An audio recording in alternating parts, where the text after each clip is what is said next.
Seorang pemuda biasa, Ardi, berhadapan dengan kegelapan demi menyelamatkan wanita yang tak ia kenal, Emily. Tapi, perbuatan heroiknya justru menyeret mereka ke dalam rahasia kelam yang mengancam segalanya. Cinta mereka bersemi di tengah bahaya.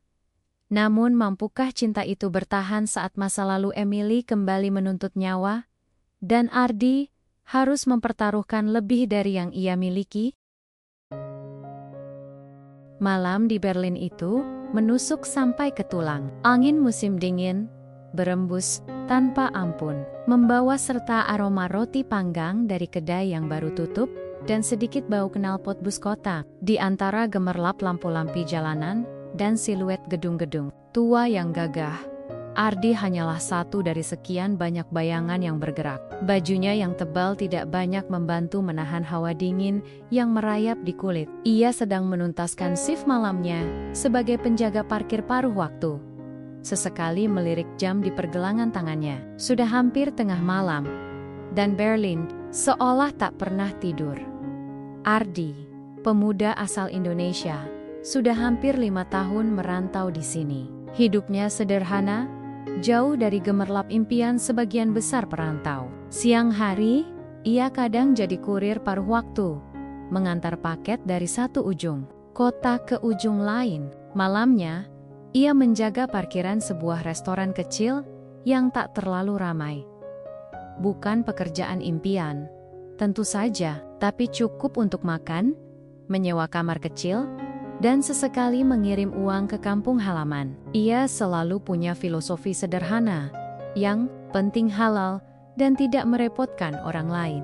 Di balik kesederhanaan itu, Ardi punya mata yang tajam dan telinga yang peka. Ia melihat banyak hal yang dilewatkan orang lain, mendengar bisikan-bisikan kota, dan tanpa sadar, ia menyimpan detail-detail kecil itu di benaknya. Malam itu, restoran sudah sepi. Ardi memutuskan untuk jalan kaki sebentar sebelum pulang. Ia butuh meregangkan otot, sekalian menikmati kesunyian singkat yang jarang ia temukan di keramaian siang Berlin. Ia menyusuri jalan kecil Mematong Geng-Geng yang hanya Ardi dan para kurir lain yang tahu. Disinilah intuisinya mulai berbisik. Ada sesuatu yang tidak beres, bukan apa-apa yang bisa ia tunjuk. Hanya firasat samar seperti bulu kuduk yang berdiri. Ia mempercepat langkah, matanya menyapu sekeliling. Tiba-tiba, dari sebuah lorong gelap yang lebih sempit dari gang sebelumnya, terdengar suara keributan. Bukan sekadar cekcok, tapi ada nada ketakutan yang jelas. Ardi berhenti, kakinya seperti terpaku, namun instingnya berteriak untuk bergerak. Ia mengintip, mengendap-endap di balik tumpukan tong sampah yang mengeluarkan bau tidak sedap, dan di sanalah ia melihatnya. Seorang wanita, rambut pirang panjangnya agak berantakan, terpojok di dinding bata yang lembab. Dua pria bertubuh besar, yang salah satunya memakai tudung jaket, dan satunya lagi punya tato naga di leher, mengintimidasi dirinya. Wajah wanita itu pucat pasi. Matanya memancarkan ketakutan yang mendalam. Salah satu pria itu mengulurkan tangannya, mencoba merampas tas tangan wanita tersebut. Wanita itu berontak, sekuat tenaga mempertahankan tasnya. Namun jelas, ia kalah tenaga. Suara barang jatuh ke aspal mengiringi tarikan kasar. Jantung Ardi berdetak kencang. Ia tahu, ini bukan urusannya. Ia hanyalah penjaga parkir dan kurir, bukan pahlawan film. Tapi melihat ketakutan di mata wanita itu, sesuatu dalam diri Ardi bergejolak. Ia teringat adiknya di kampung, teringat ibunya. Bagaimana jika mereka yang berada di posisi itu, tanpa banyak berpikir, dorongan kuat untuk menolong menguasainya. Rasa takutnya seolah lenyap, tergantikan oleh adrenalin murni. "Hei, apa yang kalian lakukan?" teriak Ardi lantang. Suaranya sedikit bergetar tapi penuh keberanian yang entah datang dari mana. Kedua pria itu menoleh kaget. "Lengga, sasat, ini, Kasem." Ardi. Dengan cepat, ia mengambil kaleng bekas minuman dari tempat sampah terdekat, melemparkannya ke arah salah satu pria bertudung. Brok, kaleng itu mengenai kepalanya. Tidak fatal, tapi cukup untuk mengejutkan. Pria itu mengumpat, tangannya refleks memegang kepala pria Totonaga yang tadinya memegang erat tas Emily, melepaskan tasnya, dan langsung menyerang Ardi. Ardi dengan sigap menghindar. Ia tidak ahli berkelahi, tapi ia tahu bagaimana cara bermanuver di ruang sempit. Sebagai kurir, ia sering menghadapi anjing galak atau preman iseng, jadi gerakannya cukup lincah. Ia menghindari pukulan pria itu, lalu dengan sigap menendang lututnya, membuat pria bertato itu sedikit kehilangan keseimbangan. Wanita itu, yang Ardi tahu namanya Emily, karena mendengar salah satu perampok meneriakannya, segera bangkit. Matanya melirik Ardi, lalu ke arah gang terbuka. Dia tidak kabur, dia mengambil tasnya yang jatuh, dan justru melemparkannya dengan kuat ke arah pria bertudung yang kini sudah sadar dan mencoba mendekati Ardi. Tas itu tepat mengenai wajahnya. Kesempatan Ardi. Ia mendorong kuat pria Totonaga itu hingga menabrak dinding, lalu menarik tangan Emily. "Cepat lari," bisiknya. Mereka berlari sekuat tenaga, meninggalkan dua pria yang masih terhayang-hayang dan mengumpat di belakang. Nafas mereka tersengal-sengal. Jantung berdebar seperti genderang perang. Mereka terus berlari sampai tiba di jalan yang lebih ramai. Di bawah terangnya lampu jalan utama, di dekat sebuah halte bus, Ardi melepaskan genggaman tangannya. Emily menatap Ardi. Napasnya masih terengah-engah, matanya lebar karena syok dan rasa terima kasih yang tak terkira. Rambut pirangnya berantakan, pipinya memerah karena dingin dan ketakutan. Ada sedikit darah di sudut bibir Ardi, mungkin karena benturan kecil saat ia menghindar tadi. Kamu baik-baik saja?" tanya Ardi. Suaranya serak. Ia memastikan Emily tidak terluka. Emily mengangguk, masih mencoba menormalkan napasnya. Aku tidak percaya," bisiknya. Terima kasih banyak. Kamu menyelamatkan nyawaku." Ada getaran tulus dalam suaranya. Luka kecil di bibir Ardi. "Astaga, kamu terluka." Ardi menyentuh bibirnya. Ini tidak apa-apa," katanya sambil tersenyum tipis, mencoba meredakan suasana. "Hanya goresan." Emily menggeleng. "Tidak, ini karena aku." Ia menarik napas dalam, memantapkan diri. "Aku tidak tahu bagaimana harus membalasnya. Tapi, Sededak, bolehkah aku mentraktirmu kopi? Sekarang, di mana saja yang buka?" Ardi awalnya ragu. Sudah larut, tapi melihat wajah tulus Emily, dan entah mengapa, ada dorongan aneh untuk mengenalnya lebih jauh. Pertemuan ini terasa terlalu dramatis untuk berakhir begitu saja. "Kopi?" Ardi tersenyum lebar. "Oke, ada satu tempat yang aku tahu masih buka. Tidak mewah, tapi kopinya lumayan enak." Emily membalas senyumnya, lega. Kedengarannya sempurna. Malam yang dingin di Berlin itu, yang seharusnya berakhir seperti malam-malam lainnya bagi Ardi, kini membawa janji sebuah pertemuan tak terduga, yang dimulai dari secangkir kopi sederhana, tapi akan mengubah segalanya. Ardi dan Emily melangkah berdampingan, meninggalkan beang-beang gelap di belakang, menuju cahaya hangat sebuah kedai kopi yang akan menjadi saksi bisu awal kisah mereka. Udara dingin Berlin memang masih menusuk, tapi suasana di dalam kedai kopi kecil yang Ardi tunjukkan terasa hangat dan nyaman. Aroma kopi yang baru diseduh bercampur dengan wangi roti manis menciptakan nuansa yang menenangkan. Hanya ada beberapa pelanggan lain, sebagian besar sibuk dengan laptop atau buku mereka. Ardi dan Emily memilih meja di sudut, agak jauh dari keramaian, menawarkan privasi yang mereka butuhkan. Emily masih terlihat sedikit gemetar. Sisa-sisa ketegangan dari insiden tadi malam belum sepenuhnya hilang. Ia memegang erat cangkir kopinya, seolah kehangatan itu bisa meredakan rasa takutnya. Ardi memperhatikannya diam-diam, merasa campur aduk antara lega karena Emily aman dan khawatir dengan apa yang sebenarnya terjadi. Ia juga sedikit canggung. Ini bukan kencan biasa Ardi. Biasanya, ia hanya ngopi sendirian setelah bekerja. Menikmati kesendiriannya? Kamu yakin tidak perlu ke dokter? Tanya Ardi, menunjuk sudut bibirnya sendiri yang tadi sempat lecet. It's a bit infeksi. Emily mengulas senyum tipis. Tidak, ini tidak apa-apa. Lebih dari cukup dengan kebaikanmu. Sudah membuatku merasa lebih baik. Ia menarik napas dalam. Menatap Ardi dengan pandangan yang lebih tenang. Aku sungguh tidak tahu harus berkata. Apa? Kamu? Ardi?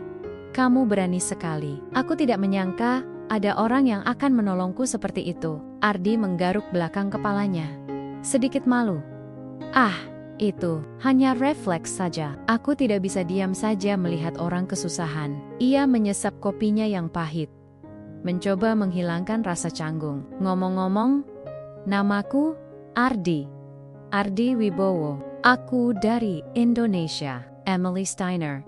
Balas Emily, mengulurkan tangan. Jabat tangan mereka singkat, tapi hangat. Aku tahu kamu Ardi. Tadi salah satu perampok itu menyebut namaku, Emily. Ia tersenyum tipis. Aku dari sini, Berlin. Terima kasih banyak Ardi. Tidak masalah Emily, jawab Ardi, membalas senyumnya. Jadi, apa yang sebenarnya terjadi semalam? Maaf kalau aku lancang. Tapi aku jadi khawatir. Emily menghela napas panjang, pandangannya menerawang keluar jendela, seolah menimbang-nimbang. Ini cerita panjang, katanya pelan, dan mungkin agak rumit. Ia kembali menatap Ardi, ada keraguan. Dimet, aku tidak yakin. Kamu mau mendengarnya? Aku sudah terjebak sampai sejauh ini kan? Ardi mengangkat bahu, mencoba bersikap santai. Lagi pula, kalau itu bisa membantumu, aku tidak keberatan. Ada ketulusan yang terpancar dari mata Ardi, membuat Emily merasa sedikit lebih nyaman. Emily mengangguk pelan, seolah membuat keputusan. Baiklah, sebenarnya, insiden semalam bukan perampokan biasa. Aku punya masalah dengan seseorang, atau lebih tepatnya, sekelompok orang. Mereka mengira aku memiliki sesuatu yang mereka inginkan. Ia berhenti sejenak, mencari kata yang tepat. Sesuatu yang dulunya milik keluargaku, tapi sekarang mereka ingin mengambilnya. Ardi mengerutkan kening. Ini terdengar lebih rumit dari yang ia bayangkan. Apa itu? Maksudku, benda apa yang sampai membuatmu diincar seperti itu? Sebuah informasi, Emily menjawab. Suaranya nyaris berbisik. Sebuah rahasia bisnis lama yang melibatkan beberapa pihak berpengaruh di kota ini. Ayahku dulu menyimpannya, dan mereka mengira aku memiliki kuncinya. Ia menggelengkan kepala. Aku sendiri tidak tahu pasti di mana itu, tapi mereka percaya aku berbohong. Jadi, mereka mencoba mengintimidasimu? Tanya Ardi. Emily mengangguk lesu. Dan semalam adalah puncaknya. Sudah mengikutiku selama berminggu-minggu. Ia mendongak, menatap Ardi dengan tatapan penuh rasa terima kasih. Kalau saja kamu tidak ada di sana, entahlah apa yang akan terjadi padaku. Ardi tidak berkomentar. Ia hanya mendengarkan, memproses informasi ini. Hidup Emily ternyata jauh dari kata sederhana. Berbeda sekali dengan dirinya. Namun, entah mengapa, ia merasa ada ikatan yang terbentuk. Ia merasa iba, tapi juga kagum pada Emily yang terlihat tegar menghadapi semua itu. Kamu sendiri? Emily balik bertanya, mengubah topik pembicaraan, mungkin ingin meredakan suasana tegang. Kenapa kamu bisa di Berlin? Apa yang kamu lakukan di sini selain menjaga parkir dan mengirim paket? Ada nada penasaran yang tulus dalam suaranya.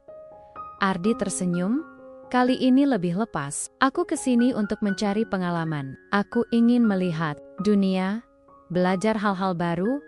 Ia menunjuk keluar jendela. Berlin itu kota yang besar, penuh kesempatan. Walaupun aku belum punya pekerjaan bagus, tapi aku percaya suatu saat nanti, aku akan menemukan jalanku. Impianku sederhana saja, Emily. Aku ingin punya hidup yang nyaman, bisa membantu keluarga di kampung, dan mungkin punya warung kopi kecil sendiri di sini. Mungkin yang seperti ini?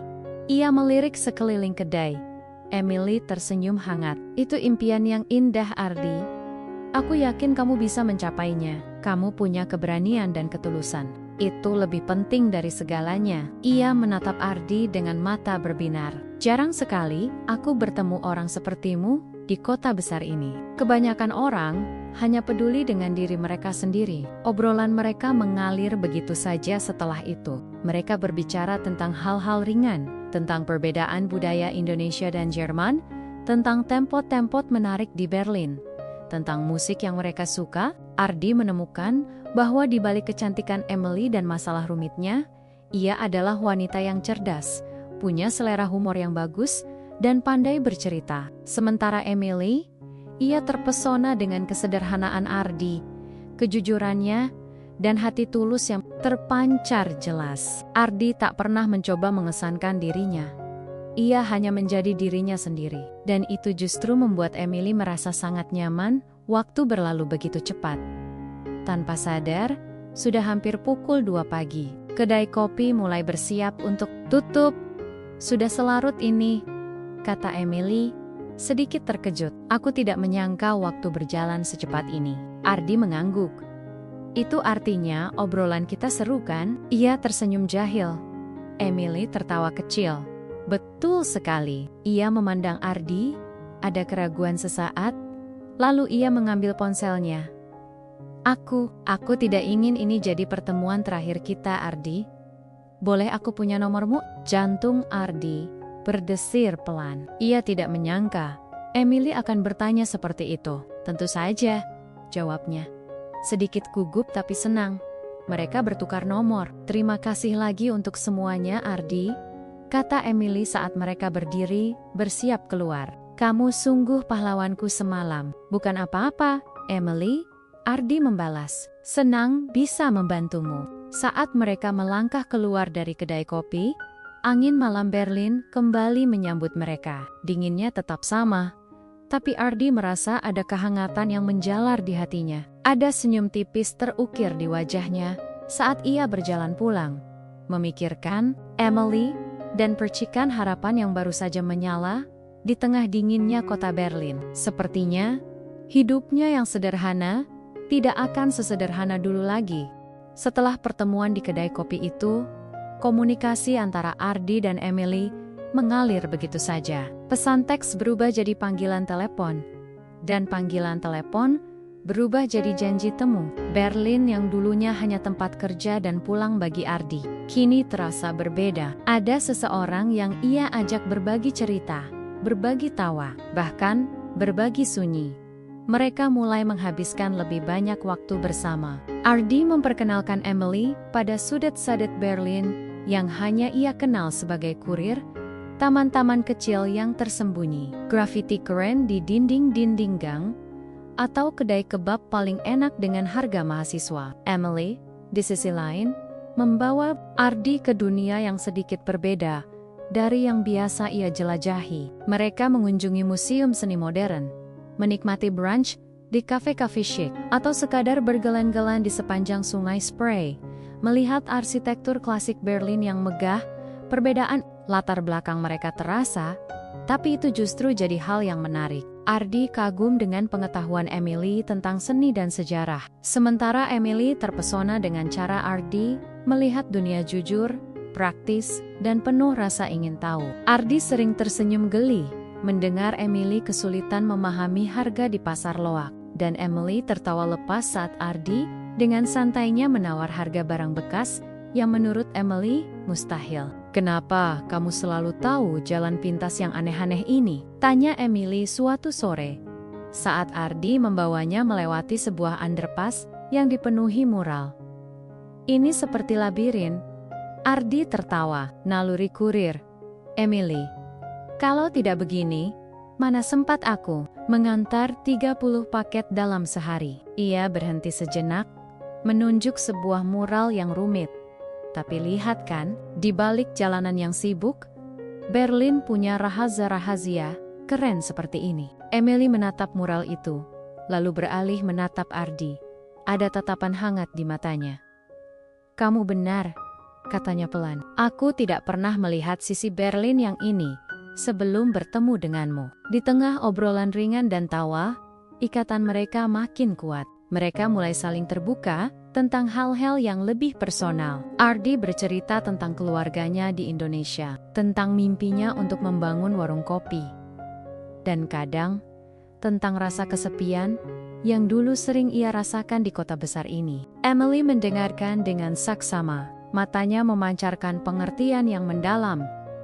Giliran Emily yang lebih sering bercerita tentang dirinya. Ia bukan tipe yang suka mengeluh, tapi ia mulai berbagi beban yang selama ini ia pikul. Emily berasal dari keluarga berada di Jerman, tapi bukan tanpa masalah. Keluargaku punya reputasi, dan reputasi itu kadang bisa jadi beban berat, jelas Emily suatu hari.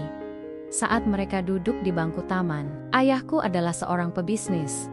Dia punya banyak koneksi, tapi juga banyak musuh. Ardi mengangguk, menunggu Emily melanjutkan. Setelah ayahku meninggal beberapa tahun lalu, Emily melanjutkan. Suaranya sedikit tercekat. Ada banyak hal yang ditinggalkan, bukan cuma harta, tapi juga rahasia. Mereka yang mengincarku, Ardi, mereka adalah bagian dari bisnis lama ayahku. Mereka yakin aku tahu di mana ayahku menyimpan kunci sebuah kesepakatan besar yang bisa menguntungkan mereka atau menghancurkan reputasi beberapa orang penting. Tapi kamu bilang, kamu tidak tahu di mana kuncinya. Tanya Ardi, mencoba memahami. Aku memang tidak tahu, jawab Emily, frustrasi. Aku sudah mencoba mencari, tapi nihil.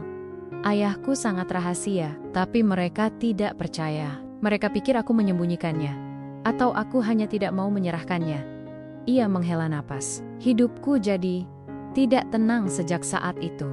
Aku selalu diawasi. Insiden perampokan itu hanya salah satu cara mereka untuk menekanku. Ardi menggenggam tangan Emily, mencoba memberinya kekuatan. Jadi, selama ini kamu hidup dalam ketakutan? Emily mengangguk pelan. Ya, rasanya seperti ada bayangan yang selalu mengikutiku. Aku mencoba mandiri, mencoba melarikan diri dari bayangan itu, tapi mereka selalu menemukan cara untuk menjangkaumu. Ardi, mereka sangat berkuasa. Meski Ardi terkejut dengan rumitnya masalah Emily, ia tidak gentar. Justru sebaliknya, ia merasa ada dorongan kuat untuk melindungi wanita ini. Ia melihat kerapuhan di balik penampilan Emily yang elegan, dan itu membuatnya ingin berdiri di sampingnya. Aku akan membantumu, Emily, kata Ardi.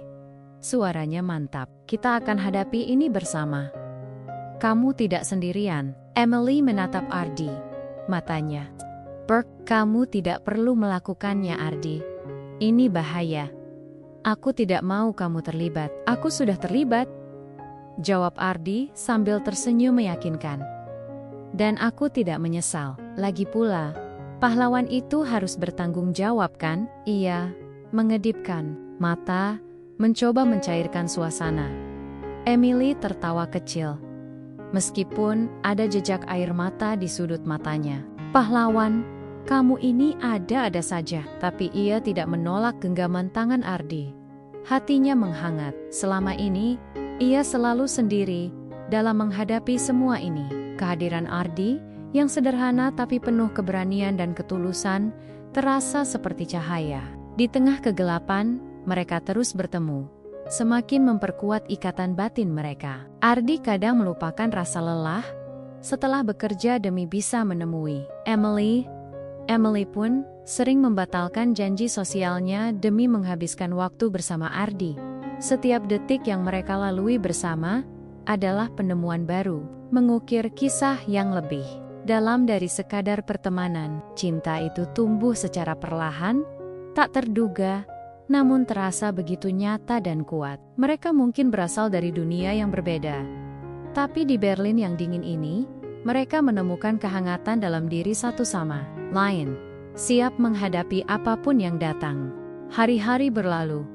Ardi dan Emily semakin tak terpisahkan. Tawa mereka sering mengisi cave-cave, taman, dan sudut-sudut Berlin. Namun, di balik kebahagiaan yang mulai mekar itu, awan gelap perlahan mulai terlihat di cakrawala. Emily mulai merasakan lagi firasat tidak enak yang dulunya pernah menjadi bagian tak terpisahkan dari hidupnya. Firasat itu kini kembali, lebih kuat dan mengancam. Semuanya dimulai dengan hal-hal kecil. Sebuah mobil hitam yang tampak sama, terlihat diparkir di dekat apartemen Emily lebih dari sekali. Lalu, Emily mulai merasa diperhatikan saat ia berjalan sendirian. Bukan tatapan biasa, tapi pandangan yang terasa menusuk, seolah seseorang tengah mengamati setiap gerakannya dari kejauhan. Firasat itu semakin kuat, membuat bulu kuduknya merinding. Suatu sore, saat Ardi menjemput Emily sepulang kerja, Emily tampak gelisah. "Ardi," bisiknya. Matanya menyapu sekeliling dengan gugup. "Aku rasa mereka kembali." Ardi mengerutkan kening. "Siapa para perampok itu?" Emily menggeleng pelan. "Bukan hanya mereka. Mungkin orang-orang di belakang mereka. Aku merasa diawasi lagi.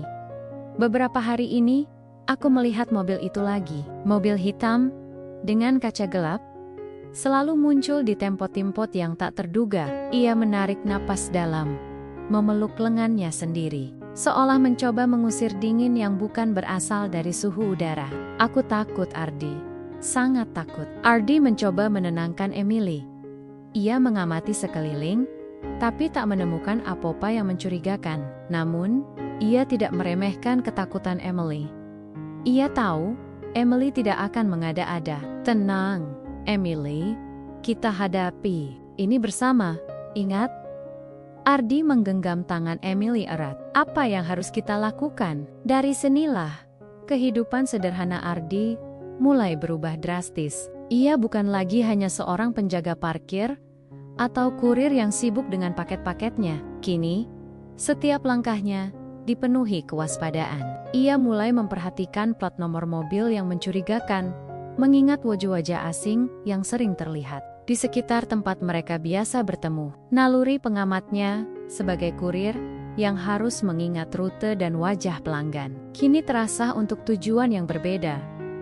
Beberapa hari kemudian, saat Ardi sedang menunggu pesanan makanan di sebuah restoran, ponselnya berdering. Itu Emily. Suaranya terdengar panik. "Ardi, ada seseorang masuk ke apartemenku." Jantung Ardi serasa berhenti berdetak. "Apa? Kamu di mana sekarang?" "Aku baru saja pulang dari supermarket," kata Emily, suaranya tercekat. "Pintu depanku terbuka sedikit. Aku tidak berani masuk. Aku yakin aku sudah menguncinya. Jangan masuk, cari tempat aman di dekat situ." Ardi langsung memutar balik motornya, meninggalkan pesanan yang belum jadi. Ia mengemudi secepat mungkin, otaknya berpacu memikirkan skenario terburuk. Ketika Ardi tiba, Emily sudah bersembunyi di balik sebuah pohon di seberang jalan. Tampak ketakutan. Ardi segera memeluknya, menenangkannya. Bersama-sama, mereka mengamati apartemen Emily dari kejauhan. Pintu memang sedikit terbuka, dan ada jejak kaki sepatu bot kotor di keset. "Mereka mencari sesuatu," bisik Emily. "Pasti itu. Mereka pikir aku punya kunci yang ayahku sembunyikan." Ardi tahu, ini bukan lagi sekadar ancaman, tapi invasi langsung. Ia masuk ke apartemen Emily dengan hati-hati, memastikan tidak ada orang di dalam. Kamar itu berantakan. Laci-laci ditarik paksa, barang-barang berserakan di lantai. Jelas sekali, para penyusup itu mencari sesuatu dengan putus asa. "Tidak ada yang hilang kan?" tanya Ardi setelah Emily memberanikan diri masuk. Emily memeriksa sekeliling, wajahnya menunjukkan keputusasaan. "Tidak ada yang bisa mereka ambil, Ardi. Aku sudah bilang, aku tidak tahu di mana kunci itu. Tapi mereka tidak percaya." Ia duduk di sofa, mengacak rambutnya frustrasi. "Aku tidak bisa hidup seperti ini terus." Mereka tidak akan berhenti. Melihat kerapuhan Emily, tekad Ardi semakin bulat. Ia tidak akan membiarkan Emily menghadapi ini sendirian. Cinta mereka, yang sebelumnya terasa seperti tempat berlindung, kini menjadi sesuatu yang harus mereka perjuangkan. Ardi menyadari, melindungi Emily berarti ia harus terlibat lebih dalam dunia berbahaya Emily. Dunia yang sama sekali asing bagi Ardi. "Kita tidak bisa hanya menunggu mereka datang lagi," kata Ardi, suaranya serius. "Kita harus mencari tahu siapa mereka sebenarnya." dan apa yang mereka inginkan. Ia menatap Emily. Matanya memancarkan tekad. Kita akan hadapi ini. Emily bersamusima. Kita cari tahu kunci yang mereka inginkan. Kita temukan. Dan kita selesaikan masalah ini sampai tuntas. Emily mengangkat kepalanya, menatap Ardi dengan tatapan yang bercampur antara rasa takut dan harapan. Tapi, bagaimana? Kita tidak tahu apa-apa tentang dunia gelap itu. Aku memang tidak tahu, Ardi menggakui. Tapi aku punya mata yang bisa melihat, dan kamu punya informasi yang mungkin penting. Kita bisa memulai dari petunjuk-petunjuk kecil. Siapa saja yang terlibat dalam bisnis ayahmu? Siapa yang paling diuntungkan jika rahasia itu tidak terungkap? Ardi mulai merangkai ide, menggunakan logika sederhana dan instingnya. Kita tidak perlu jadi detektif, kita hanya perlu mencari kebenaran. Malam itu, di apartemen Emily yang berantakan, Ardi dan Emily memulai langkah pertama mereka dalam menghadapi ancaman yang semakin nyata. Mereka bukan lagi hanya sepasang kekasih yang sedang jatuh cinta, melainkan dua orang yang bersatu untuk melawan bayangan kelam yang mengancam hidup mereka. Berlin yang semula dingin, kini terasa semakin menekan. Namun dalam genggaman tangan mereka, ada kekuatan yang tak tergoyahkan. Tekad Ardi dan Emily untuk melawan memang sudah bulat, tapi kenyataan jauh lebih kejam dari yang mereka bayangkan. Ancaman yang sebelumnya hanya berupa bisikan dan bayangan, kini berubah menjadi pukulan telak yang nyaris memporak-porandakan mereka. Beberapa hari setelah apartemen Emily dibobol, Ardi menerima sebuah paket misterius. Tidak ada nama pengirim, hanya tulisan tangan di amplop yang terasa dingin. Di dalamnya, ada foto-foto Emily yang diambil secara sembunyi-sembunyi. Di kafe, di taman, bahkan di depan apartemen Ardi, ada juga sebuah catatan singkat yang dipotong dari majalah, hanya berisi satu kalimat, menjauh, atau dia yang rugi. Jelas, ini peringatan untuk Ardi. Mereka tahu tentang Emily, dan kini mereka juga tahu tentang dirinya. Melihat foto-foto itu, darah Ardi mendidih, marah, takut, dan cemas bercampur jadi satu. Ia tahu, ini bukan main-main, mereka benar-benar serius mengancam. Emily, saat Ardi menunjukkan paket itu, wajahnya langsung memucat, matanya berkokek-koka, bukan karena takut untuk dirinya sendiri, melainkan karena rasa bersalah. Ardi, aku sudah bilang, kamu tidak seharusnya terlibat, kata Emily, suaranya bergetar. Aku tidak mau kamu dalam bahaya karenaku. Mungkin sebaiknya kita tidak bertemu dulu untuk sementara. Hati Ardi mencelos mendengar itu. Ada rasa kecewa yang muncul. Apakah Emily meragukan dirinya? Atau meragukan hubungan mereka? Jadi, setelah semua ini, kamu mau menyerah begitu saja? Tanya Ardi. Nada suaranya sedikit meninggi. Tidak bisa menyembunyikan kekesalannya. Kamu pikir dengan menjauh dariku, masalah ini akan selesai? Mereka akan tetap memburumu, Emily. Dan aku tidak akan meninggalkanmu sendirian. Emily menatapnya. Air mata mulai mengalir di pipinya. Aku hanya tidak ingin kamu terluka, Ardi. Kamu tidak mengerti seberapa berbahayanya mereka.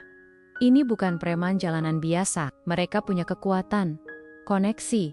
Mereka bisa menghancurkan hidupmu, Ardi. Ia berhenti, mengambil napas. Mungkin aku memang harus menyerahkan apapun yang mereka mau. Bahkan jika itu artinya, aku harus kehilangan segalanya. Melihat keputusasaan di mata Emily, kemarahan Ardi mereda, tergantikan oleh rasa kasihan dan cinta. Ia tahu, Emily tidak bermaksud jahat. Emily hanya ketakutan yang sama yang selama ini ia sembunyikan di balik topeng ketegaran. Ardi mendekot, meraih tangan Emily. Dengar, kata Ardi lembut, menatap lurus ke mata Emily. Aku tidak takut. Aku memilih untuk ada di sini bersamamu. Dan aku tidak akan mundur. Jika kamu menyerah, itu artinya kamu membiarkan mereka menang. Kamu membiarkan mereka mengontrol hidupmu. Apa itu yang kamu inginkan? Emily terdiam, memikirkan kata-kata Ardi. Ia tahu Ardi benar. Menyerah berarti kalah. Tapi rasa takut itu begitu nyata, begitu kuat. Ia sudah hidup dalam bayangan ini bertahun-tahun. Kita akan cari tahu apa yang mereka inginkan. Emily, Ardi, melanjutkan. Suaranya penuh keyakinan. Kita tidak akan menyerahkannya. Speak it yourself. Kita akan mencari kebenaran dan menghentikan mereka. Ia mengeluarkan sebuah foto lama dari dompetnya. Itu adalah foto Emily kecil bersama ayahnya, diambil di depan sebuah bangunan tua dengan ukiran aneh di bagian atas. Foto itu ditemukan Ardi saat Emily membereskan apartemennya setelah dibobol. Emily mengatakan itu adalah tempat bisnis keluarga mereka dulu. Apa ini ada hubungannya dengan kunci itu? Emily melihat foto itu. Matanya membesar. Ini adalah bangunan lama milik kakek buyutku. Dulu itu kantor pusat perusahaan keluarga. Tapi sudah lama dijual. Kenapa kamu bertanya? Kunci itu bukan benda fisik. Ardi berteori. Bagaimana kalau itu sesuatu yang tersembunyi di sana? Sesuatu yang hanya ayahmu dan keluargamu yang tahu? Ardi teringat detail-detail yang ia baca dari beberapa novel detektif yang ia pinjam dari temannya. Mungkin petunjuknya ada di dalam bangunan itu, atau di arsip-arsip lama keluarga. Emily mengerutkan kening. Berpikir keras, bangunan itu sudah dirobohkan bertahan-tahan yang lalu untuk pembangunan ulang. Tidak mungkin. Tapi bagaimana jika petunjuknya bukan di dalam bangunan itu sendiri, melainkan di sesuatu yang berkaitan dengannya? Ardi tidak menyerah. Misal, denah asli, cetak biru, atau dokumen-dokumen yang berkaitan dengan properti itu, sesuatu yang mungkin disimpan di tempat lain, di gudang arsip lama, atau bahkan di rumah lama ayahmu. Ide Ardi menyalakan secercik harapan di mata Emily. Rumah lama ayahku. Dia memang punya ruang bawah tanah yang dulunya berfungsi sebagai arsip. Aku tidak pernah terlalu memperhatikannya, tapi setelah ayah meninggal, aku tidak pernah kembali ke sana. Tempat itu sudah kosong, dan aku tidak punya kuncinya lagi. Kita cari kuncinya, kata Ardi mantap. Kita harus masuk ke sana. Mungkin ada petunjuk penting di sana. Ini satu-satunya cara untuk membuktikan bahwa kamu tidak berbohong dan mengakhiri semua ini. Rasa takut masih ada, tapi kini ada tekad yang lebih besar. Keraguan sesaat, Emily menguap, tergantikan oleh keyakinan pada Ardi. Ia memeluk Ardi erat, air mata kelegaan membasahi bahu pria itu. Terima kasih Ardi, terima kasih sudah tidak meninggalkanku. Tidak akan, jawab Ardi, membalas pelukan Emily. Tidak akan pernah. Dengan tekad baru, Ardi dan Emily memulai pencarian mereka. Mereka harus menemukan kunci rumah lama keluarga Emily, yang mungkin ada di tangan kerabat jauh atau pengacara keluarga. Mereka tahu setiap langkah yang mereka ambil akan membawa mereka lebih dekat pada bahaya yang lebih besar. Pintu menuju masalah yang lebih rumit kini terbuka lebar, dan mereka siap melangkah masuk bersama-sama. Pencarian kunci rumah lama keluarga Emily ternyata tidak mudah. Setelah beberapa hari menyusuri arsip pengacara keluarga dan menghubungi kerabat jauh yang kadang tidak responsif, mereka akhirnya menemukan kabar bahwa kuncinya dipegang oleh seorang mantan kepala pelayan keluarga Steiner yang sudah pensiun. Orang itu, Herr Schmidt, tinggal di sebuah panti jompo di pinggir Berlin. Perjalanan mereka ke sana terasa penuh harap, sekaligus diiringi rasa cemas yang tak bisa hilang. Ardi membawa Emily dengan motornya, melewati jalanan pinggiran kota yang jarang ia lewati. Panti jompo itu tampak tenang, jauh dari hiruk-pikuk Berlin. Sebuah tempat yang terasa aneh untuk menjadi gerbang menuju sebuah misteri berbahaya. Herr Schmidt menyambut mereka dengan ramah, meski wajahnya sudah dipenuhi kerutan. Usia dan ingatannya agak kabur. Emily dengan sabar menjelaskan siapa dirinya. Dan setelah beberapa saat, cahaya pengenalan muncul di mata tua Herr Schmidt. Ia bercerita tentang ayah Emily, yang dulunya seorang pria cerdas, namun sangat tertutup, dan tentang ruang arsip di rumah lama yang selalu dikunci rapat. Ah, kunci itu, kata Hairsmith sambil tersenyum. Tuan Steiner sangat menjaga tempat itu. Banyak dokumen penting, katanya. Ia kemudian merogoh laci meja kecil di samping tempat tidurnya. Dan di sanalah, tergantung pada sebuah gantungan kunci kuno, ada kunci tembaga besar yang tampak sangat tua. Ini dia, kunci rumah lamamu, Nona Emily. Dan ini, ia menyerahkan sebuah amplop usang. Beberapa foto lama Tuan Steiner. Beliau ingin Nona punya ini. Emily menerima kunci dan amplop itu dengan tangan gemetar. Rasa haru dan cemas bercampur jadi satu. Ini dia. Langkah pertama menuju jawaban. Mereka berpamitan pada Hairsmith dan langsung melaju menuju rumah lama. Keluarga Steiner. Rumah itu berdiri megah, namun terlihat kusam. Dikelilingi taman yang tidak terawat. Jendela-jendela berdebu, dan catnya mengelupas di sana-sini. Ardi membuka gerbang besi yang berderit, lalu Emily memasukkan kunci tembaga itu ke lubang kunci pintu utama. Suara klik yang berat menandakan pintu itu terbuka. Aroma lembab dan debu menyeruak keluar saat mereka melangkah masuk. Gelap dan sunyi. Hanya ada suara langkah kaki mereka yang menggema di ruang-ruang kosong. Mereka menyalakan senter ponsel, mencari-cari ruang arsip yang Emily maksud. Setelah beberapa pencarian, mereka menemukannya di bawah tanah, di balik sebuah pintu kayu berat yang juga terkunci. Kunci tembaga itu cocok. Saat pintu itu terbuka, pandangan mereka disambut tumpukan rak-rak besi yang dipenuhi kotak-kotak karton tua, map-map usang, dan aroma kertas lapuk yang kuat. Debu beterbangan di udara. Ardi dan Emily mulai mencari. Mereka memilah-milah dokumen, mencari apapun yang berhubungan dengan kunci atau rahasia yang ayah Emily sembunyikan. Berjam-jam mereka mencari, hingga punggung Ardi terasa pegal dan mata Emily terasa perih karena debu. Tiba-tiba, Ardi menemukan sebuah kotak kayu kecil yang terselip di balik tumpukan buku-buku tebal. Kotak itu tidak berlabel dan terasa berat. Ia membukanya perlahan. Di dalamnya ada beberapa dokumen yang tampak lebih baru, sebuah flash drive kecil, dan yang terpenting, sebuah surat yang ditulis tangan oleh ayah Emily. Emily langsung mengambil surat itu, matanya melebar saat membaca. Seksenya, ia membacanya, karus-karas. Suaranya bergetar. Emily, putriku, jika kamu membaca ini, berarti kamu telah menemukan kebenaran. Kunci yang mereka cari bukanlah benda, melainkan bukti yang tersimpan di flash drive ini. Bukti keterlibatan beberapa orang paling berkuasa di Berlin dalam skandal keuangan besar yang terjadi bertahun-tahun lalu. Mereka adalah orang-orang yang dulu menjadi rekanku, namun berkhianat. Aku menyembunyikan ini untuk melindungimu, dan juga untuk suatu hari bisa mengungkap kebenaran. Jangan pernah menyerahkan flash drive ini kepada siapapun. Gunakan ini untuk membersihkan nama kita, atau untuk memohon perlindungan dari pihak berwenang yang bisa kamu percayai. Aku tahu ini akan membahayakanmu, tapi ini adalah satu-satunya jalan menuju kebebasan sejatimu. Berhati-hatilah, mereka tidak akan berhenti sampai mendapatkan ini. Ardi dan Emily saling berpandangan.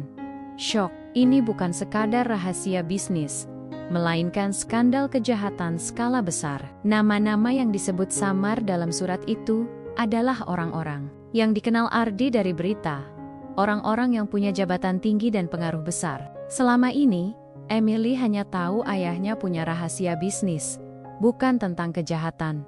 Seluruh tubuh Emily terasa lemas, ketakutan yang selama ini ia rasakan kini memiliki nama dan wajah yang nyata. Jadi, ini dia, bisik Emily, memegang flash drive itu seolah itu adalah bom waktu. Ini yang mereka inginkan.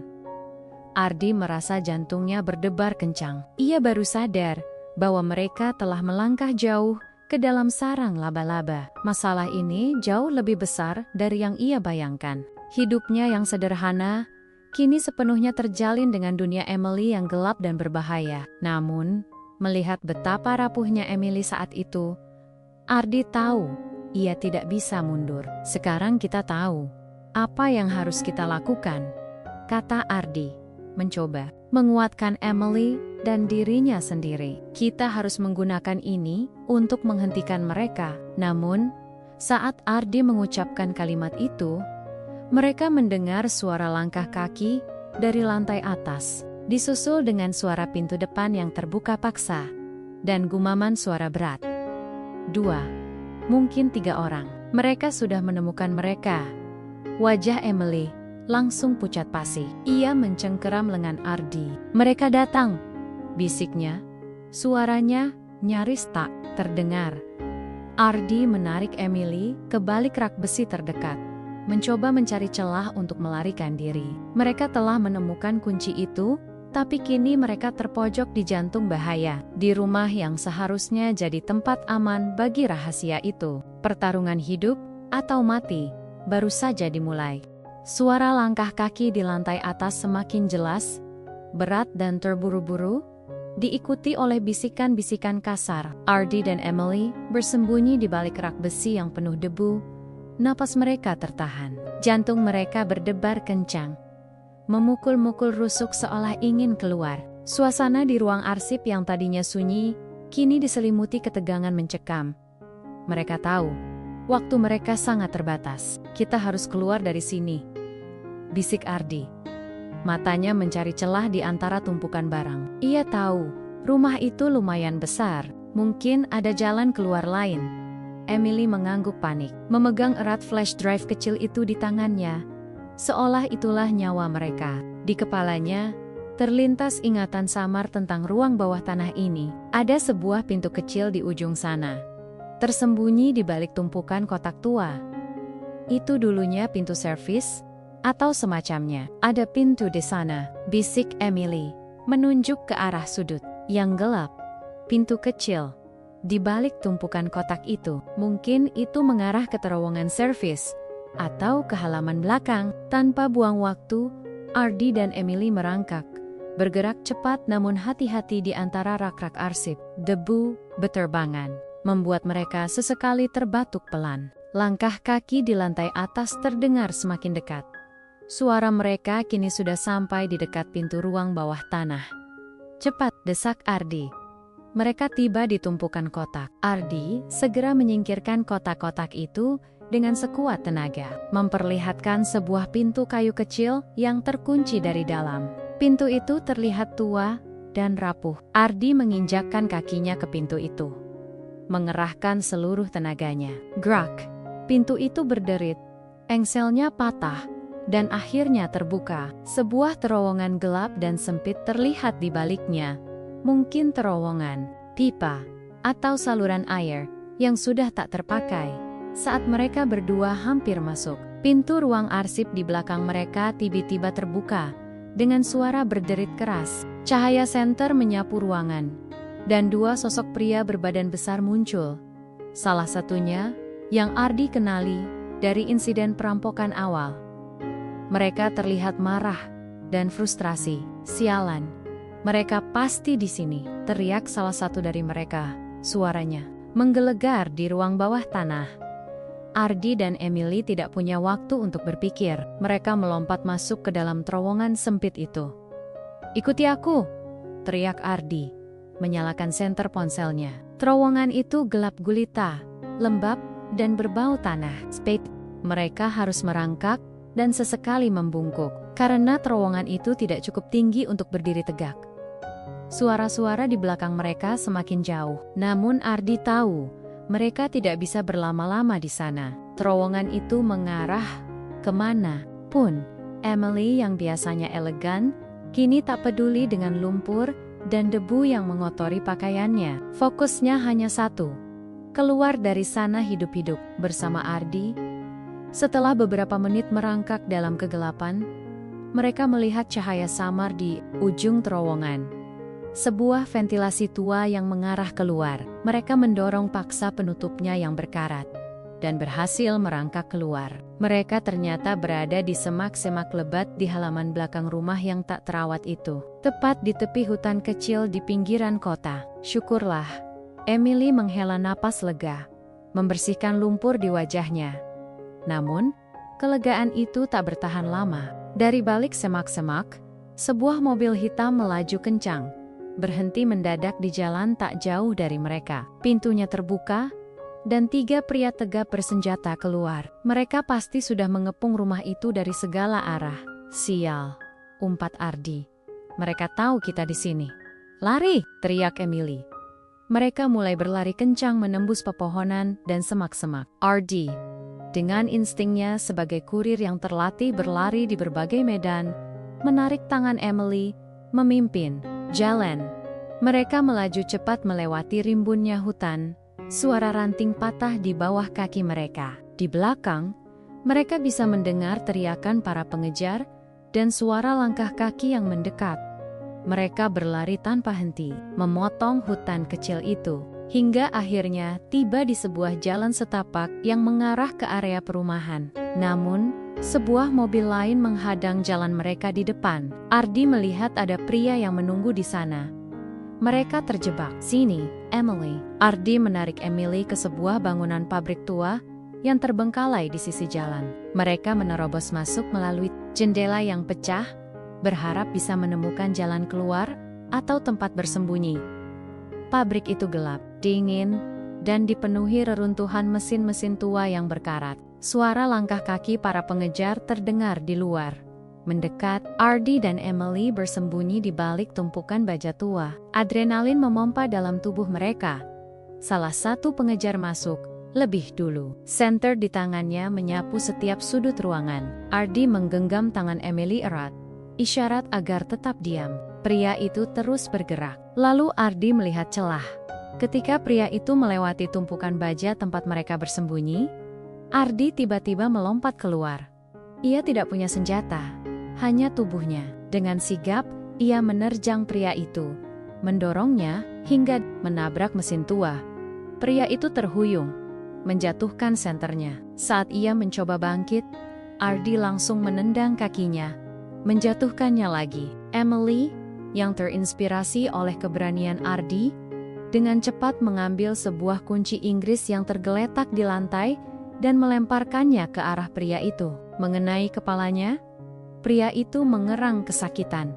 Tak berdaya, cepat Ardi menarik Emily. Lagi, mereka berlari menembus kegelapan pabrik, mencari jalan keluar lain. Ada sebuah pintu darurat di ujung bangunan, tapi terkunci dari dalam. Ardi mencoba mendobraknya, namun itu terlalu kokoh. Di belakang mereka, suara langkah kaki dan teriakan semakin banyak. Pria-pria itu kini sudah masuk ke dalam pabrik. Cahaya senter mereka menari-nari di dinding. Kita tidak bisa keluar dari sini, Ardi, kata Emily panik. Ardi melihat ke atas. Ada sebuah tangga besi tua yang mengarah ke lantai 2. Ke sebuah jembatan gantung yang dulunya untuk mengangkut barang. Ke atas, mereka memanjat tangga dengan tergesa-gesa. Begitu mereka tiba di jembatan gantung, para pengejar sudah berada di lantai bawah, mengarahkan senter ke atas. Serahkan flash drive itu, Emily, teriak salah satu dari mereka. Kalian tidak akan bisa lari. Ardi menatap para pengejar itu, lalu menatap Emily. Ia tahu ini adalah pertarungan hidup atau mati. Mereka tidak bisa menyerah. Ia melihat ke sekeliling, mencari apapun yang bisa digunakan sebagai keuntungan. Matanya tertuju pada sebuah tali tambang tebal yang menggantung di ujung jembatan. Mungkin sisa dari sistem katrol lama. Aku punya ide, kata Ardi. Suaranya penuh tekad. Tapi kamu harus percaya padaku sepenuhnya. Emily menatapnya. Matanya memancarkan ketakutan, tapi juga keyakinan yang tak tergoyahkan pada Ardi. Aku percaya padamu. Dengan cepat, Ardi meraih tali tambang itu. Ia mengikatnya ke sebuah tiang baja yang kokoh. Kita akan meluncur lewat sini, katanya, menunjuk ke arah celah di dinding yang mengarah keluar pabrik, ke sebuah area sempit di antara 2 bangunan. Satu persatu, para pengejar mulai memanjat tangga, mendekati mereka. Waktu mereka habis, kamu duluan, desak Ardi. Peg erat. Emily ragu sesaat. Namun, melihat para pengejar semakin dekat, ia menguatkan hati. Ia meluncur turun dengan berani, dibantu Ardi yang mengendurkan tali dengan hati-hati. Begitu Emily mendarat di bawah, Ardi meluncur menyusul. menendang tali itu agar lepas dari tiang saat ia meluncur. Mereka berhasil kabur dari pabrik, mendarat dengan sedikit keras di tanah berumput. Mereka berlari lagi, tanpa arah yang jelas, hanya mengikuti insting. Suara sirena polisi tiba-tiba terdengar di kejauhan. Para pengejar pasti sudah menghubungi koneksi mereka untuk memblokir jalan. Berlin, kota yang biasanya acuh tak acuh, kini terasa seperti labirin mematikan tempat mereka berdua menjadi buronan. Ardi dan Emily berpegangan tangan erat. Napas mereka bersahutan. Mereka tahu, ini belum berakhir. Mereka harus menemukan tempat aman dan menyusun rencana selanjutnya. Pertaruhan hidup dan mati, mereka masih terus berlanjut. Setelah melarikan diri dari pabrik tua yang menyeramkan itu, Ardi dan Emily terus berlari tanpa henti menembus gang-gang sempit dan melewati jalan-jalan sunyi di pinggir kota. Napas mereka tersengal. Paru-paru terasa terbakar, tapi adrenalin masih memompa kencang di setiap pembuluh darah. Mereka tahu, bahaya belum berlalu. Suara sirene polisi semakin mendekat. Bukan untuk menolong, melainkan untuk memburu mereka. Para musuh itu pasti sudah memutarbalikkan fakta, melaporkan mereka sebagai pelaku kejahatan. Kita harus bersembunyi, Emily teriak di tengah napasnya yang turengengga. Ardi melihat sekeliling, matanya menyapu setiap sudut. Ia melihat sebuah bangunan tua yang tampak seperti gudang terbengkalai, dengan pintu belakang yang sedikit terbuka. Ke sana, mereka menerobos masuk. Bagian dalam gudang itu gelap gulita dan pengap, berbau debu dan logam tua. Ardi segera menutup pintu di belakang mereka, lalu mereka berdua merosot ke lantai, mencoba mengatur napas yang kacau. Jantung mereka masih berdebar kencang, merespons setiap suara di luar. Kita berhasil, bisik Emily. Suaranya lemah, namun penuh kelegaan. Ia memeluk Ardi erat. Kita berhasil, Ardi. Ardi membalas pelukan Emily. Kita belum aman sepenuhnya, Emily, katanya, mencoba berpikir jernih. Polisi pasti sedang mencari kita. Kita harus memikirkan langkah selanjutnya. Tiba-tiba, suara langkah kaki terdengar dari dalam gudang, bukan dari pintu yang tadi mereka masuki. Suara itu berasal dari sudut paling gelap gudang. Ardi dan Emily langsung tegang, saling berpandangan. Mereka pikir sudah tidak ada siapa-siapa di sini. Siapa di sana? Teriak Ardi. Suaranya mantap, meskipun ia juga terkejut. Dari kegelapan itu, muncul seorang pria parubaya bertubuh sedang, dengan rambut rapi dan mengenakan setelan jas yang kusut. Wajahnya tampak lelah dan ada luka memar di pipinya. Ardi dan Emily tidak mengenali pria ini. Ia memegang sebuah pipa besi yang berkarat. Kalian siapa? Apa yang kalian lakukan di sini? Tanya pria itu. Suaranya rendah dan serak.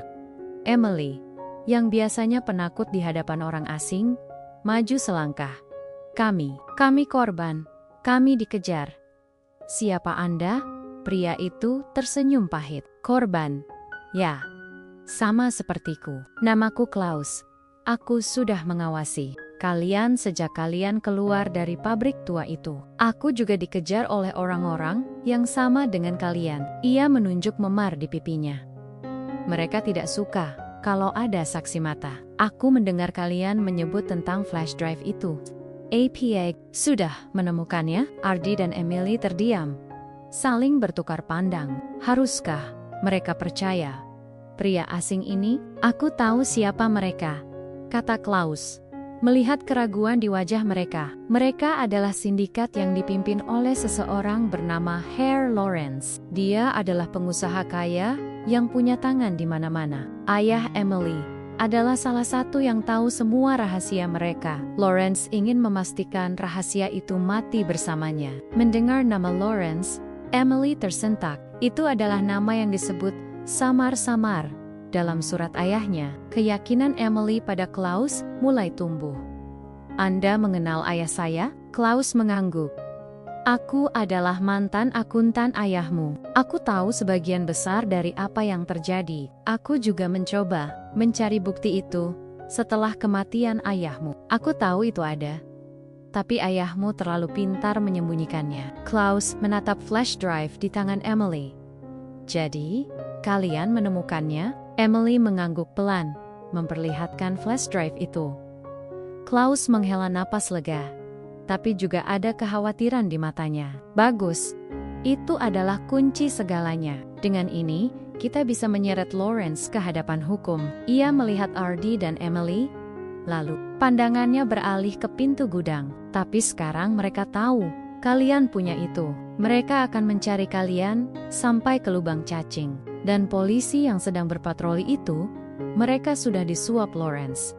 Kalian tidak akan aman di sini. Lalu, apa yang harus kita lakukan? Tanya Ardy. Aku punya sebuah kontak di kantor polisi federal. Dia orang yang bersih. Aku sudah mengenalnya puluhan tahun. Dia bisa membantu kita. Tapi kita harus bergerak cepat, kata Klaus. Masalahnya, kita tidak bisa keluar bersama. Terlalu berisiko. Ia melihat Emily lalu ke Ardy. Salah satu dari kita harus mengalihkan perhatian, mengulur waktu agar dua lainnya bisa menyerahkan bukti ini. Hening sejenak, Ardy menatap Klaus, lalu menatap Emily. Ia tahu apa yang dipikirkan Klaus. Aku yang akan mengalihkan perhatian, kata Ardy tegas. Aku lebih cepat, dan aku lebih terbiasa dengan jalanan. Tidak, Emily protes. Ardy, jangan, kamu bisa terluka parah. Dengarkan aku, Emily. Ardy menggenggam wajah Emily. Ini satu-satunya cara. Kita harus mengakhiri ini. Aku tidak akan membiarkanmu hidup dalam ketakutan lagi. Kamu harus percaya padaku. Ia menoleh ke Klaus. Di mana tempat aman untuk bertemu dengan kontakmu? Klaus menjelaskan sebuah lokasi rahasia di pusat kota. Sebuah kafe kecil yang dikelola temannya. Begitu kalian sampai di sana, cari loker nomor 13 di toilet pria. Kunci flash drive di sana. Dia akan tahu apa yang harus dilakukan. Ardy mengangguk. Ia melepas jaket tebalnya dan memberikannya pada Emily. Ini, tutup rambutmu dengan topi atau shawl Emily. Jangan sampai dikenali. Ia menatap Emily dalam-dalam. Aku akan baik-baik saja. Aku akan menyusulmu nanti. Emily memeluk Ardy erat-erat. Air mata membasahi jaketnya. Hati-hati, Ardy. Kumohon, selalu, bisik Ardy. Ia mencium kening Emily. Sebuah ciuman perpisahan yang penuh janji. Klaus membuka pintu samping gudang yang mengarah ke gang belakang. Aku akan membimbing Emily. Kamu berikan waktu yang cukup. Ardy mengangguk. Ia mengintip keluar pintu utama. Mobil polisi dan beberapa mobil hitam sudah terlihat berjarak beberapa blok. Ia menarik napas dalam, memantapkan hati. Ini adalah pertaruhan terbesar dalam hidupnya. Ia harus menciptakan kekacauan, mengalihkan semua perhatian pada dirinya. Demi Emily, demi kebebasan mereka. Dengan sekali pandang terakhir pada Emily, Ardy membuka pintu utama gudang dengan keras, lalu berlari keluar. Ia berlari zigzag di jalanan, meneriakkan sesuatu untuk menarik perhatian. Lampu sorot mobil polisi langsung mengarah padanya. Suara sirena meraung lebih keras, dan mobil-mobil itu mulai bergerak mengejar Ardy. Ia berhasil. Semua perhatian kini tertuju padanya. Di saat yang sama, Klaus menuntun Emily keluar dari pintu belakang. Emily melihat Ardy berlari menjauh, dikejar oleh lampu sorot dan mobil-mobil. Hatinya mencelos. Tapi ia tahu ia harus kuat. Flash drive itu terasa berat di genggamannya. Ardy telah mengorbankan dirinya, menempatkan dirinya dalam bahaya besar. Demi kebebasan Emily, ia harus berhasil. Malam Berlin yang dingin, kini menjadi saksi bisu sebuah pengorbanan besar. Sebuah kemenangan pahit yang baru saja dimulai. Dan sebuah cinta yang diuji di titik nadir. Emily dan Klaus melangkah cepat ke dalam kegelapan, membawa harapan dan bukti yang bisa mengguncang Berlin. Sementara Ardy berlari menuju ketidakpastian, mempertaruhkan segalanya. Waktu terasa melambat bagi Emily setelah Ardy berlari mengalihkan perhatian, menjadi umpan di tengah malam Berlin yang mencekam itu. Setiap langkah Emily bersama Klaus terasa seperti beban berat. diiringi suara sirena yang semakin menjauh mengikuti Ardi. Hatinya seperti diremas, dihantui kekhawatiran akan nasib pria yang telah mempertaruhkan segalanya demi dirinya. Namun, ia tahu tidak ada waktu untuk meratapi. Ia harus kuat demi Ardi. Klaus membimbing Emily melewati jalan-jalan belakang, gang-gang sempit, dan menyeberangi jembatan pejalan kaki hingga akhirnya mereka tiba di sebuah kafe kecil yang tampak tidak mencolok. Kafe itu sudah tutup, tapi Klaus mengetuk jendela dengan pola tertentu. Tak lama kemudian, pintu terbuka sedikit, memperlihatkan wajah seorang pria paruh baya yang tampak serius. Itu adalah kontak Klaus, seorang detektif polisi federal bernama Herbecker. Emily dan Klaus segera masuk. Di dalam, Emily dengan cepat menceritakan semua yang terjadi, mulai dari flash drive yang ditemukan hingga pengorbanan Ardi. Herbecker mendengarkan dengan saksama. Sesekali melirik flash drive di tangan Emily. Ia segera menyalin isinya dan mulai melakukan beberapa panggilan telepon mendesak. Suaranya rendah dan serius. Beberapa jam terasa seperti seumur hidup. Emily hanya bisa duduk diam, gemetar, menunggu kabar Ardi. Klaus mencoba menenangkannya, menjelaskan bahwa Herbecker adalah orang yang bisa diandalkan, dan bahwa mereka telah melakukan hal yang benar. Akhirnya, berita itu datang. Ardi ditemukan. Ia terluka parah, tapi tidak kritis. Ia berhasil melarikan diri sampai ke sebuah area konstruksi, tempat ia terjebak dan mengalami benturan keras saat berusaha menghindari penangkapan. Para pengejar berhasil menangkapnya. Tapi untungnya Herbecker dan timnya, yang bergerak cepat setelah menerima bukti dari Emily, berhasil mencegat mereka. Ardi dibawa ke rumah sakit, dan para anggota sindikat Lawrence ditangkap. Bukti dari flash drive itu cukup kuat untuk memulai investigasi besar-besaran terhadap Herr Lawrence dan jaringannya. Keesokan paginya, setelah pemeriksaan dan memberikan kesaksian awal kepada Herbecker, Emily langsung menuju rumah sakit. Langkahnya terasa berat, dihantui rasa bersalah ketika ia melihat Ardi terbaring di ranjang rumah sakit. Dengan perban di kepala dan lengan, air matanya tak terbendung. Ardi, bisik Emily. Suaranya tercekat. Ia meraih tangan Ardi yang bebas perban, menggenggamnya erat. Mata Ardi perlahan terbuka. Ia tersenyum tipis, meski wajahnya terlihat pucat. "Hai Emily," suaranya serak. "Kamu baik-baik saja?" "Aku baik-baik saja," jawab Emily, terisak. "Karena kamu, Ardi, kamu sangat berani. Aku sangat khawatir." Ardi mengangguk pelan. "Secret. Tahu, tapi kita berhasil kan? Mereka tertangkap. Kamu aman sekarang." Ada kelegaan yang terpancar dari matanya. Proses hukum berjalan. Berkat bukti kuat dari flash drive ayah Emily dan kesaksian mereka, Herr Lawrence dan jaringannya berhasil diringkus. Kasus ini menjadi berita besar di Berlin, mengungkap korupsi dan kejahatan yang selama ini tersembunyi di balik kekuasaan. Emily dan Ardi menjadi saksi kunci, dan identitas mereka terlindungi oleh pihak berwenang. Meskipun keadilan berhasil ditegakkan, ada harga yang harus dibayar. Kehidupan Ardi yang sederhana sebagai penjaga parkir dan kurir tidak bisa lagi ia jalani. Identitasnya sudah terungkap dalam insiden itu, dan ia membutuhkan waktu untuk memulihkan diri. Emily juga harus menghadapi konsekuensi. Ia harus menghadapi media, mengelola warisan yang kini menjadi sorotan, dan menyusun kembali kehidupannya yang telah porak-poranda.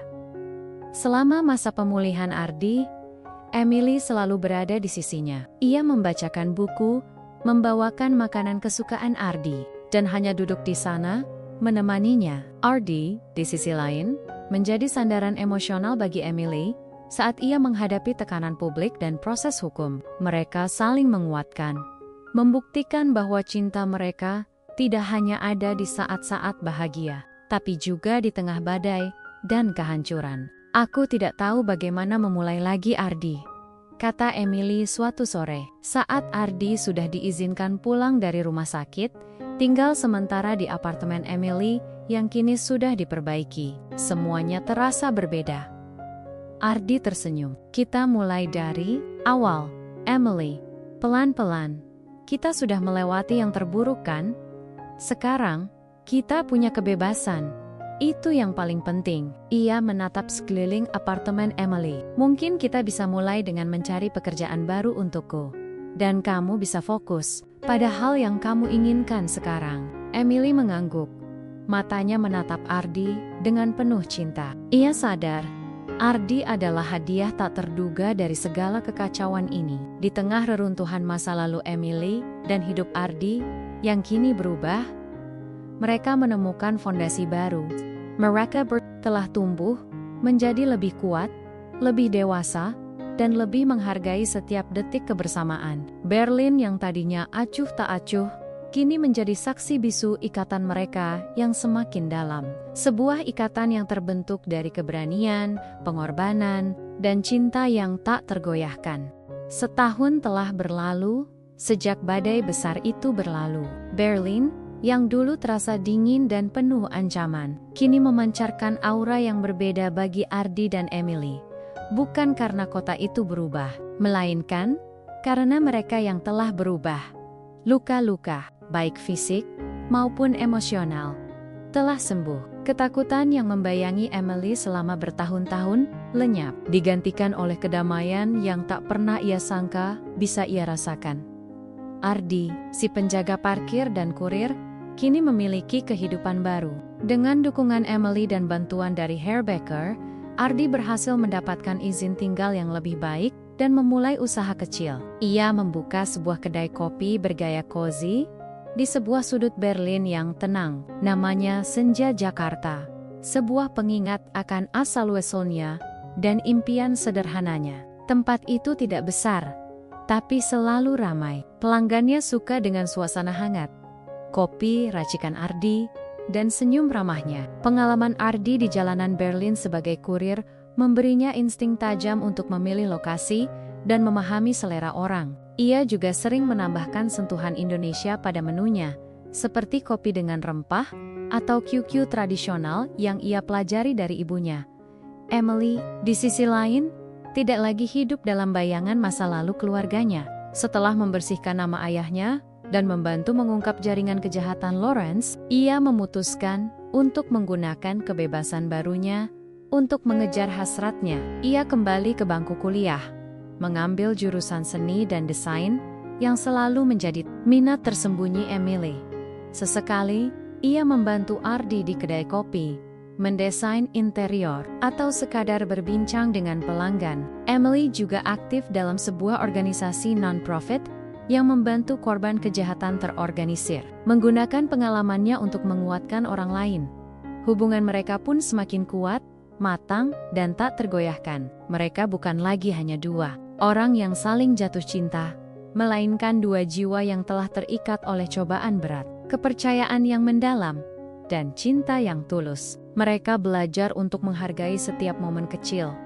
Secangkir kopi pagi bersama, berjalan-jalan santai di taman, atau sekadar berbagi cerita tentang hari yang melelahkan. Dulu, mereka saling melengkapi perbedaan. Kini, mereka saling menguatkan persamaan. Suatu sore, Ardi dan Emily duduk di teras kecil kedai kopi Senja Jakarta. Setelah jam tutup, matahari mulai condong ke barat, mewarnai langit Berlin dengan nuansa oranye dan ungu. Angin tidak lagi terasa menusuk, melainkan sejuk dan membawa aroma bunga. Tidak pernah terpikir olehku akan bisa sebahagia ini, Ardi, kata Emily, menyandarkan kepalanya di bahu Ardi. Ia memejamkan mata, menikmati momen itu. Ardi tersenyum, merangkul bahu Emily. Aku juga, Emily. Dulu, Berlin hanya tempat aku mencari nafkah. Sekarang, rasanya seperti rumah, karena ada kamu. Emily mengangkat kepalanya, menatap Ardi dengan mata berbinar. Kamu mengubah segalanya, Ardi. Kamu memberiku keberanian, dan kamu memberiku kebebasan. Kamu adalah pahlawanku. Sungguh, kamu juga pahlawanku, Emily. Balas Ardi, tulus. Kamu mengajariku tentang kekuatan sejati, tentang kebenaran.